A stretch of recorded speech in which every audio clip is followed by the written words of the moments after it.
નમસ્કાર, તમે જોઈ રહ્યા છો શ્રી દર્શન વિદ્યાલયની યુટ્યુબ ચેનલ.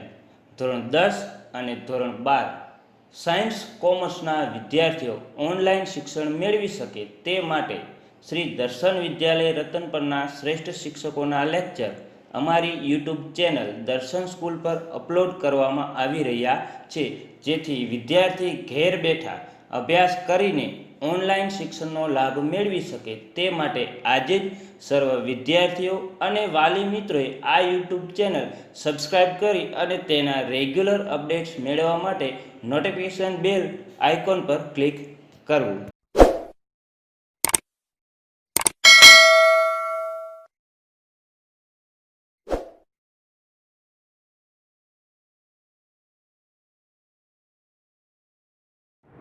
નમસ્કાર વિદ્યાર્થી મિત્રો, ધોરણ 10માં આજે આપણે ગુજરાતીમાં વ્યાકરણ વિભાગમાં અલંકારનો અભ્યાસ કરીશું. તો સામાન્ય સૌપ્રથમ જોઈએ તો અલંકાર એટલે શું? સૌપ્રથમ ક્વેશ્ચન પહેલો આપણને એવો થવો જોઈએ, અલંકાર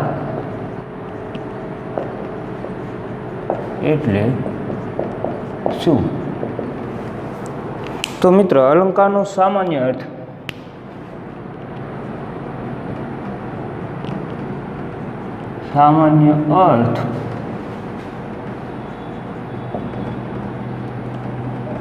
આભૂષણ અથવા ઘરેણાં એવો અર્થ એનો થશે. બીજી રીતે જોઈએ તો મિત્રો, ટૂંકમાં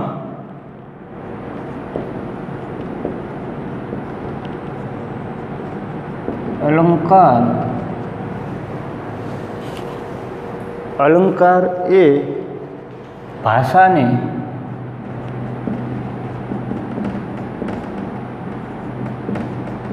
મનહર,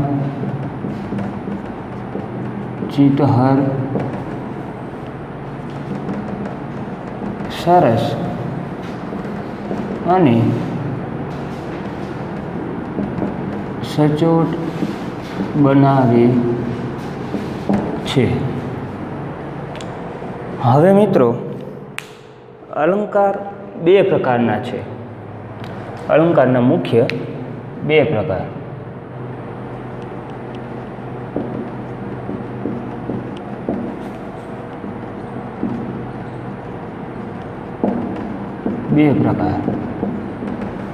તો આપણે અલંકારના બંને પ્રકાર જોવા છે.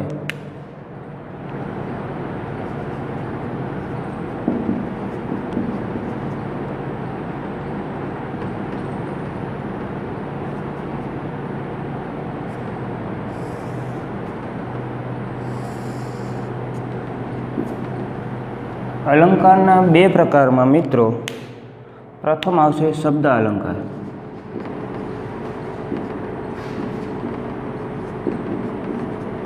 અને બીજું છે અર્થાલંકાર.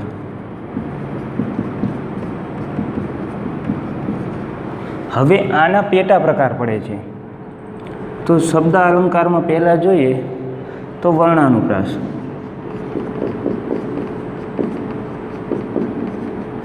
એટલે કે વર્ણ સગાઈ. બીજો છે યમક. 3 નંબર ઉપર છે પ્રાસ સાંકડી.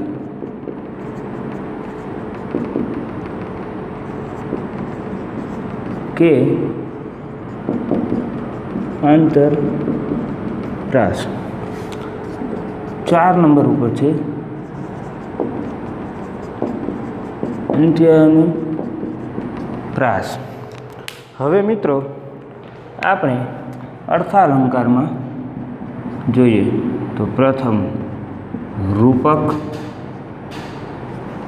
2 નંબર ઉપર અનન્વય, ત્યાર પછી જોઈએ તો ઉત્પ્રેક્ષા,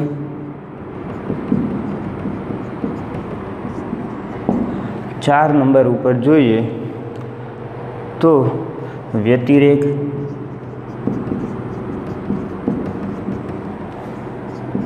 ત્યાર પછી અતિશયોક્તિ,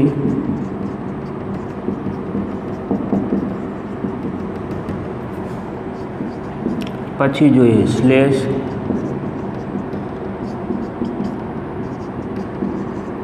સજીવારોપણ અને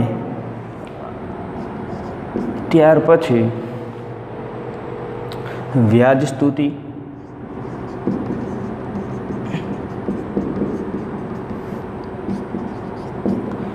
મિત્રો હવે આમાં તમે જુઓ કે 9મા ધોરણમાં આમાંથી તમે કેટલા અલંકાર ભણી ગયા છો?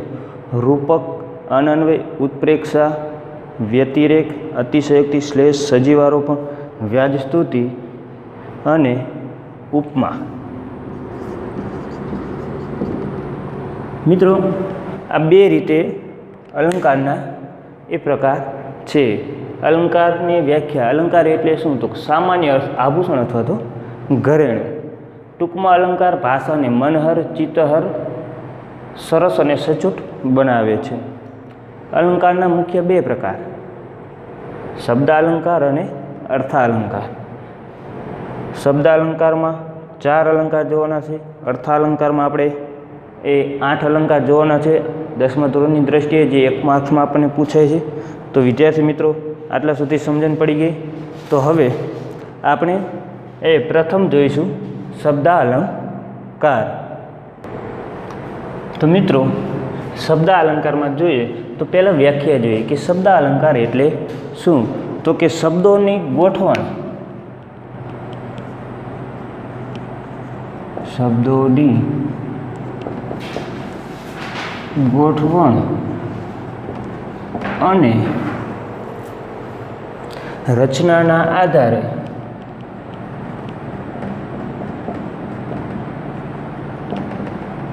આધારે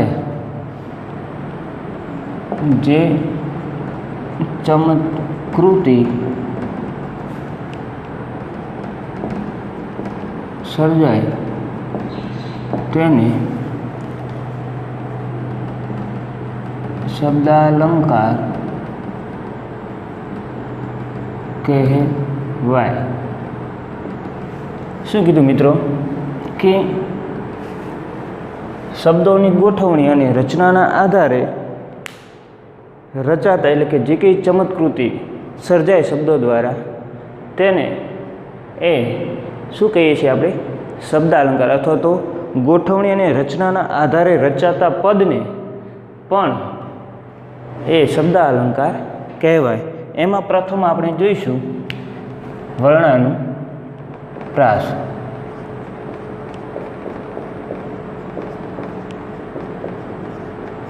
એટલે કે વર્ણ સગાઈ. પહેલાં મિત્રો આપણે એના ઉદાહરણ જોઈશું અને ઉદાહરણના આધારે આપણે એની વ્યાખ્યા જોઈશું.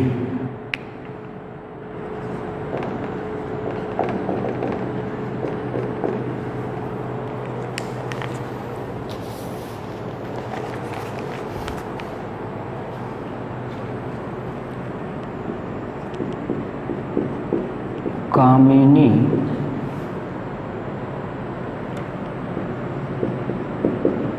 કોકિલા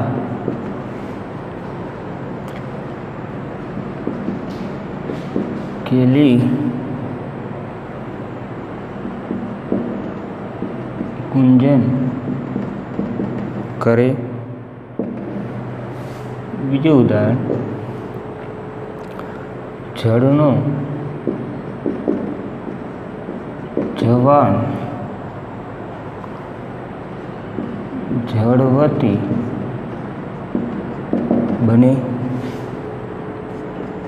ત્રીજું ઉદાહરણ, પારકું પાતક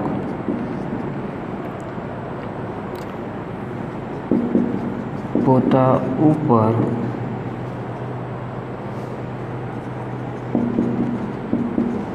ઓઢી લીધું. ચોથું ઉદાહરણ, મીઠા મધુને મીઠા મેહુલા રે લોલ. પાંચમું ઉદાહરણ જોઈએ, પ્રેમની પ્રેમની પ્રેમની પ્રેમની પ્રેમની રે મને વાગી કટારી પ્રેમની. મિત્રો, હવે આપણે ઉદાહરણ પરથી એની વ્યાખ્યા નક્કી કરશું. તો કેવી રીતે વર્ણાનુપ્રાસ એટલે કે વર્ણ સગાઈ. તો પેલું ઉદાહરણ જોઈએ આપણે મિત્રો. કામિની કોકિલા કેલી પૂંજન કરે, ક ક અને ક ક ક ને ક. બીજું ઉદાહરણ, જળનો જવાન જળવતી બને, જ જ અને જ. ત્રીજું ઉદાહરણ, પારકું પાતક પોતાના ઉપર ઓઢી લીધું. ત્રીજું ઉદાહરણ, મીઠા મધુને મીઠા મેહુલા. ચોથું ઉદાહરણ છે, પ્રેમની પ્રેમની પ્રેમની મને વાગી પ્રેમની કટારી. મિત્રો, પાંચે પાંચ ઉદાહરણમાં તમે જુઓ કે એકનો એક શબ્દ બે કે તેથી વધારે વાર જ્યારે બેવડાય છે ત્યારે કયો અલંકાર બને છે? તો લખીએ આપણે, એકનો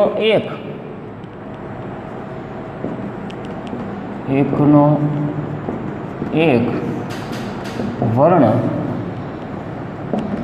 બે કે તેથી વધારે વાર બેવડાય તો વર્ણાનુપ્રાસ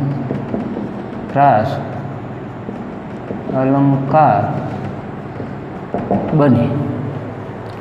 એકનો એક વર્ણ બે કે તેથી વધારે વાર બેવડાય ત્યારે કયો અલંકાર બને છે? વર્ણાનુપ્રાસ. ક ક ક અને ક 4 વખત અહીંયા આવે છે.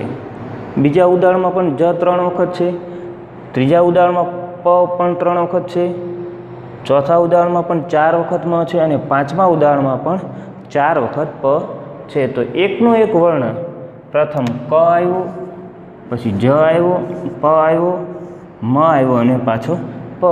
તો આ પાંચે પાંચ ઉદાહરણમાં એના ઉપરથી આપણે કહી શકીએ કે એકના એકનો વર્ણ બે કે તેથી વધારે વાર બેવડાય ત્યારે વર્ણાનુપ્રાસ અલંકાર બને છે. હવે મિત્રો આપણે બીજો અલંકાર જોઈશું, યમક.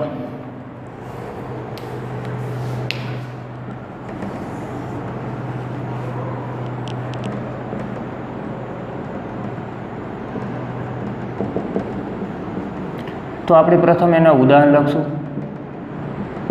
ઉદાહરણ ઉપરથી આપણે વ્યાખ્યા જોઈશું.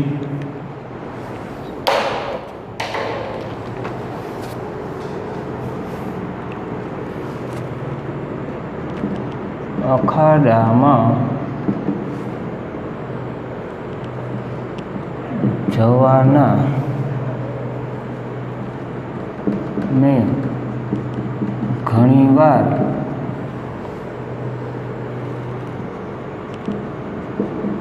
અખાડા કર્યા. બીજું ઉદાહરણ, નકશામાં જોયું તે જોયું ન કશામાં. ત્રીજું ઉદાહરણ, જવાની તો જવાની છે, થોડી રોકાવાની છે. ચોથું ઉદાહરણ, થયા પૂર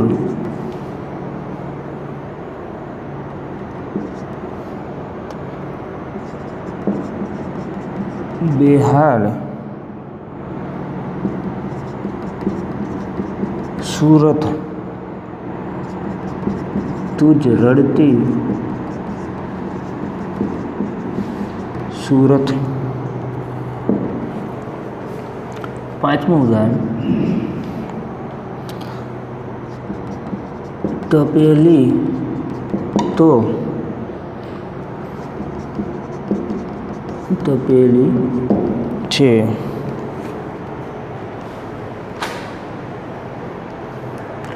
મિત્રો, હવે ઉદાહરણ ઉપરથી આપણે એની વ્યાખ્યા જોઈશું, પણ પ્રથમ તો પહેલાં એ ઉદાહરણને સમજીએ. તો પ્રથમ ઉદાહરણ એવું છે કે અખાડામાં જવાના મેં ઘણીવાર અખાડા કર્યા. તો બે વખત શબ્દ આવ્યો, અખાડા અને અખાડા. મિત્રો, અહીં પ્રથમ આ અખાડો એટલે કસરત શાળા, અને આ અખાડા એટલે આંખ આડા કાન કરવા અથવા તો પ્રયત્ન ન કરવા.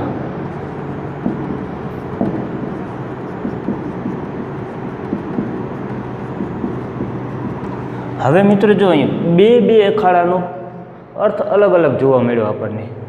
અખાડામાં જવાના એટલે કે કસરત શાળામાં જવાના મેં ઘણીવાર, એ અખાડા એટલે આંખ આડા ન જવાના એ પ્રયત્નો હતા પણ સફળતા ન મળી.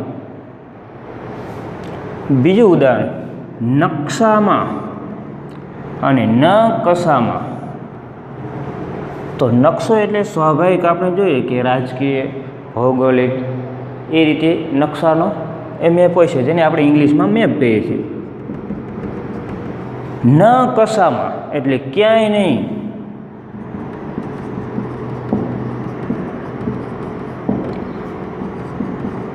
કશે ન જોયું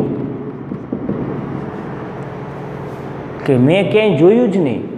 નકશામાં જો મિત્રો ખાલી ફક્ત ન છૂટો પાડેલો છે, અર્થ તરત બદલાઈ ગયો. ત્યાર પછી જવાની તો જવાની છે. હવે આમાં જવાની એટલે યુવાની, અને જવાની એટલે જતી રહેવાની.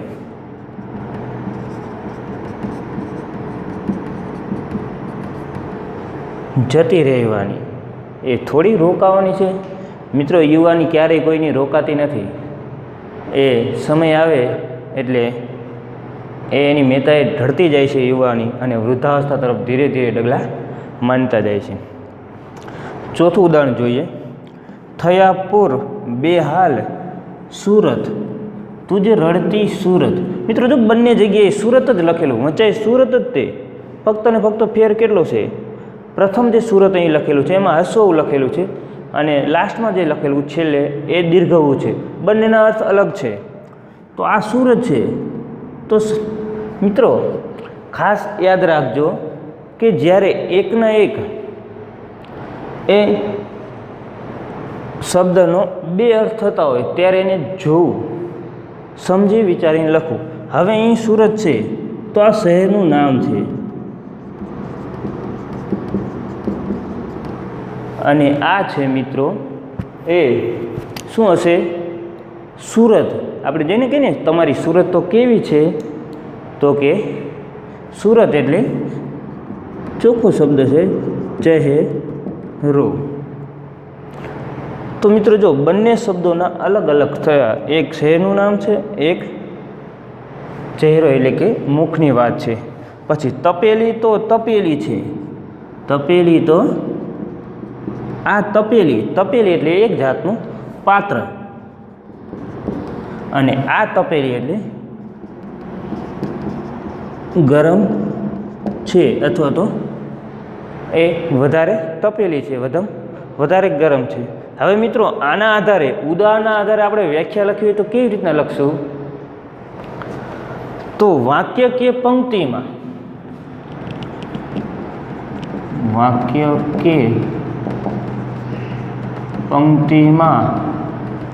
જ્યારે એક શબ્દના બે અર્થ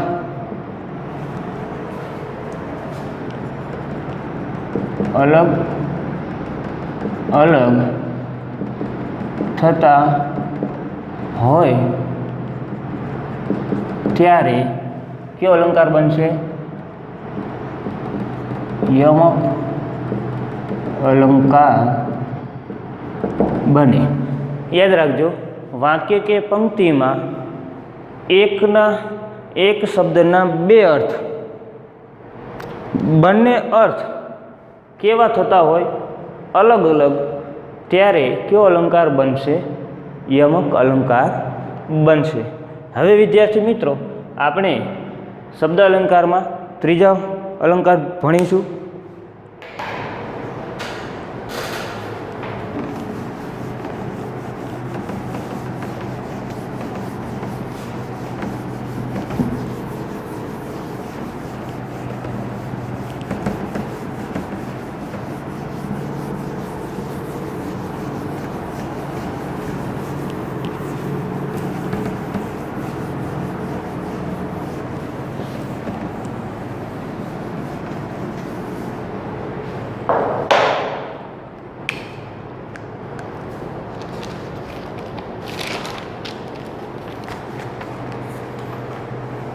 હવે મિત્રો આપણે 3 નંબર ઉપર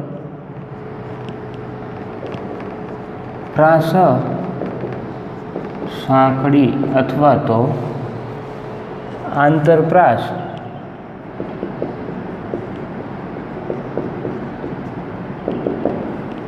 અલંકાર આપણે ભણીશું. પ્રથમ તો આપણે તેના ઉદાહરણ જ જોઈશું. ઉદાહરણ પરથી જ આપણે એની વ્યાખ્યા તારવશું.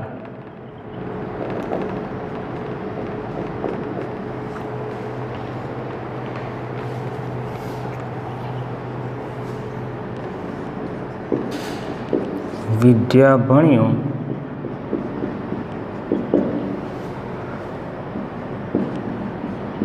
જે તેહ ઘેર વૈભવ રૂડો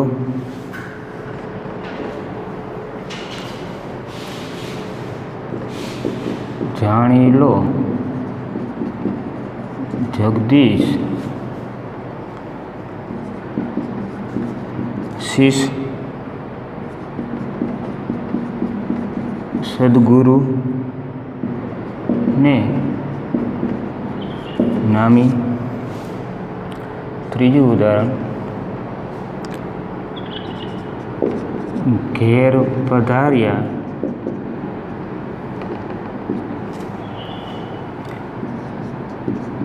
હરિગુણ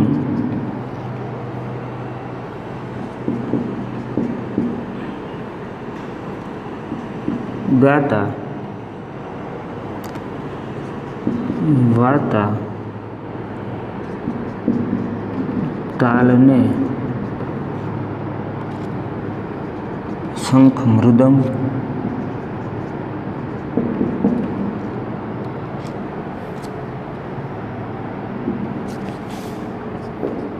ચોથું ઉદાહરણ, મહેતાજી નિશાળે આવ્યા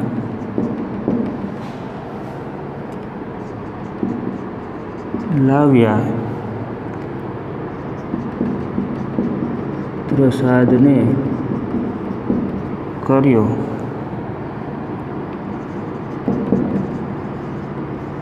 ઓછો. પાંચમું ઉદાહરણ, વાપરીએ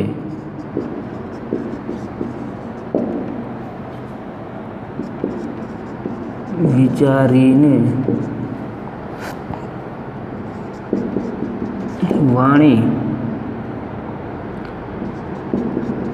પાણી એમ જ વાપરીએ. તો મિત્રો હવે આ 5 ઉદાહરણના આધારે આપણે પ્રાસ સાંકળી એટલે કે આંતરપ્રાસ અલંકારના એ વ્યાખ્યાને સમજવી છે. તો પહેલાં આપણે એના જે છે ઉદાહરણોને સમજી લઈએ. ફક્ત ને ફક્ત અલંકારથી જ આ નામથી જ આ અલંકારને ઓળખી શકાય. કેવી રીતના? પ્રાસ મળવો જોઈએ, આંતરપ્રાસ. પ્રાસ મળે તો એ પણ કેવો? સાંકળ ટાઈપનો. કેવો મિત્રો? સાંકળી એટલે સાંકળ, જે કડી આવે છે નાની નાની, એવા કડી ટાઈપનો જ્યારે પ્રાસ મળે છે ત્યારે આંતરપ્રાસ અલંકાર થયો હોય તેવું કહેવાય. તો પ્રથમ જોઈએ કે વિદ્યા ભણ્યો જેહ તેહ. મિત્રો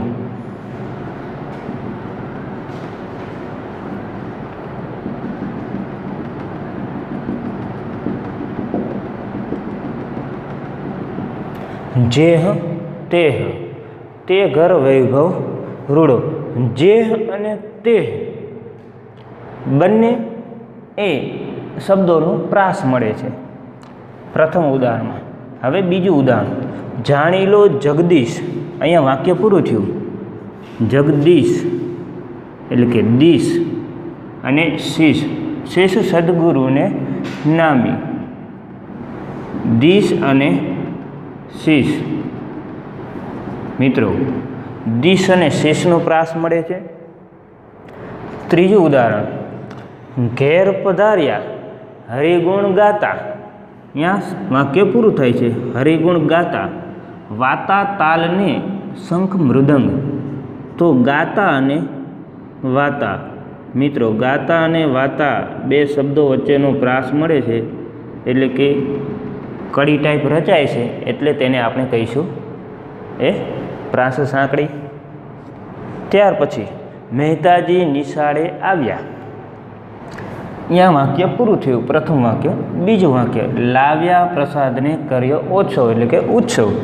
તો આવ્યા અને લાવ્યા આ બંને શબ્દો વચ્ચે પ્રાસ મળે છે મિત્રો. આવ્યા અને લાવ્યા વચ્ચે કડી ટાઈપ રચાય છે એટલે કે. ત્યાર પછી પાંચમું ઉદાહરણ, વાપરીએ વિચારીને વાણી. વાક્ય પૂર્ણ થયા. વાણી પાણી એમ જ વાપરીએ એટલે કે વાણી અને પાણી. મિત્રો યાદ રાખજો, વાણી અને પાણી હંમેશા વિચારીને જ વાપરવું જોઈએ. તો હવે આના આધારે મિત્રો આપણે જો આની વ્યાખ્યા બનાવીએ તો કેવી રીતના બનાવશું કે જ્યારે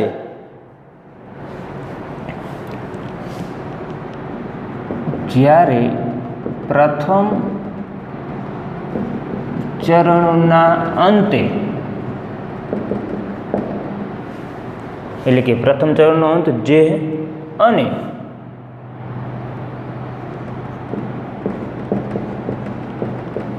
દ્વિતીય ચરણની શરૂઆતમાં જ્યારે શબ્દોનો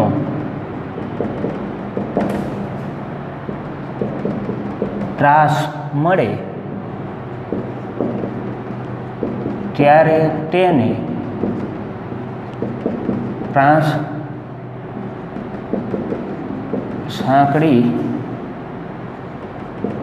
અલંકાર કહેવાય. મિત્રો પ્રથમ ચરણ અને પ્રથમ ચરણનો અંત એટલે કે છેલ્લો શબ્દ, અંત એટલે કે છેલ્લો શબ્દ, અને દ્વિતીય ચરણની શરૂઆત એટલે કે પ્રથમ શબ્દ.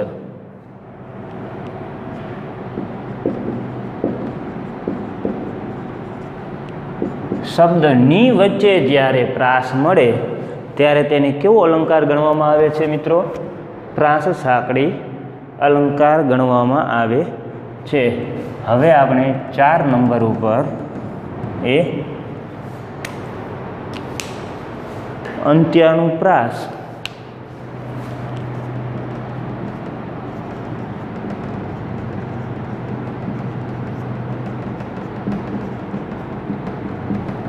અંત્યાનુપ્રાસ અલંકાર જોઈશું.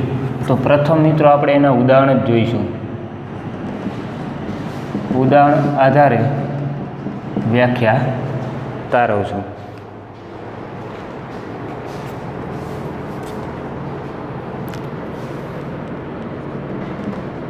રામ તારી કેવી ગતિ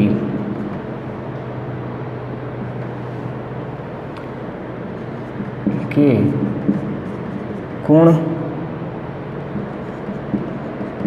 કમાય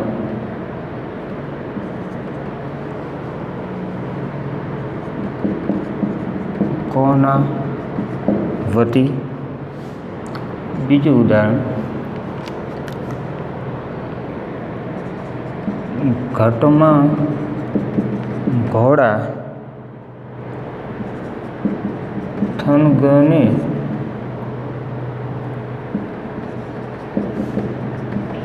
આતમ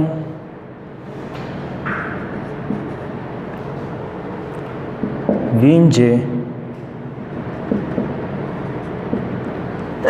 પાક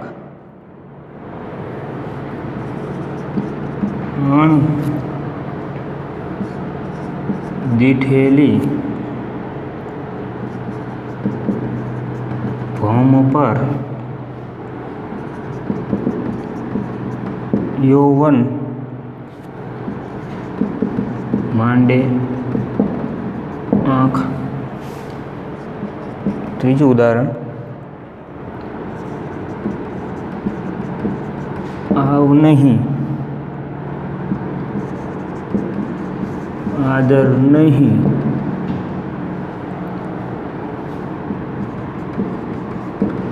નહીં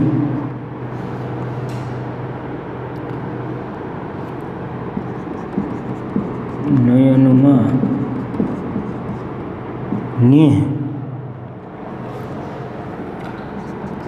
તે ઘર કદી ન જઈએ કંચન વર્ષે મેં. ચોથું ઉદાહરણ મિત્રો, જેની જશોદા માવલડી ચરાવે ગોકુલ ગાવલડી.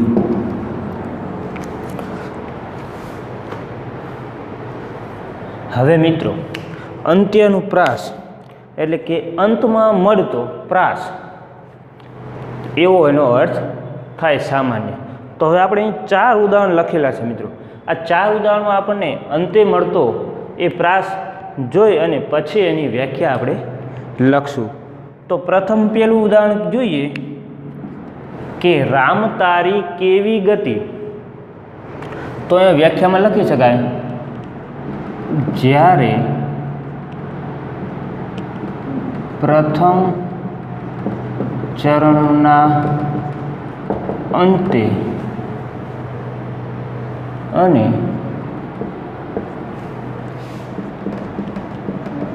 દ્વિતીય ચરણના અંતે પ્રાસ મળે ત્યારે. તો હવે આપણે શું કીધું? રામ તારી કેવી ગતિ એટલે કે પ્રથમ ચરણના અંતે કે કોણ કમાય ને કોના વતી. તો મિત્રો અંતમાં આવ્યું પ્રથમ પંક્તિના પ્રથમ ચરણના અંતે અને દ્વિતીય ચરણના અંતે ગતિ અને વતી. અંતમાં પ્રાસ મળ્યો એટલે કે શું થાય, જ્યારે પ્રથમ ચરણના અંતે અને દ્વિતીય ચરણના અંતે પ્રાસ મળે ત્યારે અંત્યાનુપ્રાસ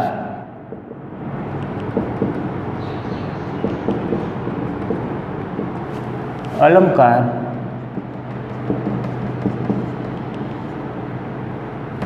બને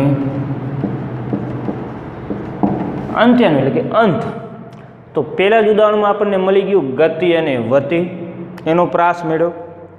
હવે બીજા ઉદાહરણમાં જયચંદ મેઘાણીનું સરસ મજાનું એ છે આ વાક્ય પંક્તિ, કટમાં ઘોડા થનગને આતમ વીંજે પાંખ, અણદીઠેલી ભોમ પર યૌવન માંડે આંખ.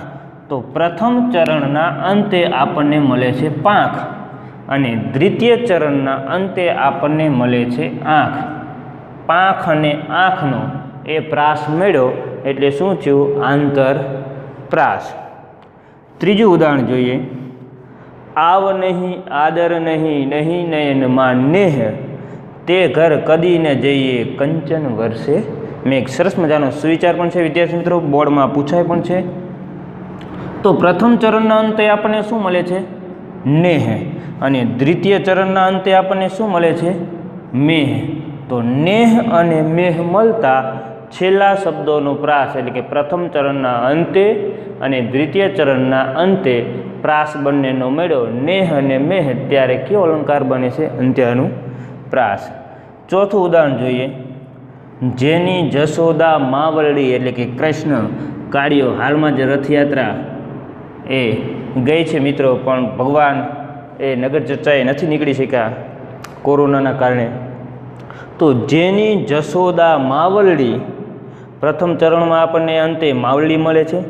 ચરાવે ગોકુલ ગાવલડી, તો આપણને અંતે મળ્યો પ્રથમ ચરણના અંતે માવલડી અને દ્વિતીય ચરણના અંતે ગાવલડી મળે છે મિત્રો. તો શું થશે, અંત્યાનો અંતે મળતો પ્રાસ એટલે કે અંત્યાનું પ્રાસ. આશા રાખું છું મિત્રો કે તમને શબ્દાલંકારમાં વર્ણાનુપ્રાસ, યમક, પ્રાસ સાંકળી કે આંતરપ્રાસ અને અંત્યાનુપ્રાસ, આ ચાર અલંકાર એ તમને શબ્દાલંકારમાં સરસ રીતે સમજાઈ ગયા હશે. ઘેર બેઠા આનો અભ્યાસ કરો પાઠ્યપુસ્તકના આધારે બીજા ઉદાહરણો ગોતીને. આભાર.